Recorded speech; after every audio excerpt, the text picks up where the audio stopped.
Now, I'm convinced that you are just as excited and eager as I am and want to automate React Native application releases. But before we go any further, I would like to go through a couple of administrative things in a few moments. It will be really quick. The complete code for this course can be found on my GitHub. If you go directly to this URL, you will find all the code I will be writing in this course. Here's the link so you can see it nice and large. And I will put this link directly into the next lesson so you can easily copy and paste it if you want.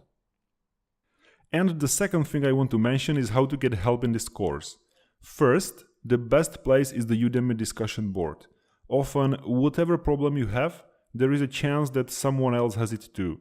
So you can quickly check the discussions about a particular lesson or a particular video and see if anyone has came across the same thing as you and look what their solution was to it. Alternatively, you can always send me a message directly through Udemy. If you send me a message directly, or if you make any contributions to the Udemy discussion board, there are 3 major points that I will ask you to do when trying to get help. Try to include as much code as possible if it is a code-related issue.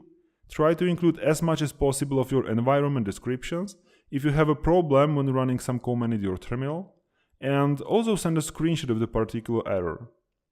If you send all this information, it is very likely that I will be able to help you better and faster. By using this information, I will be able to easily understand and reproduce the error and then fix it to give you the best possible help. Okay, that's all for small administrative things. Now, move to some interesting content in the next section.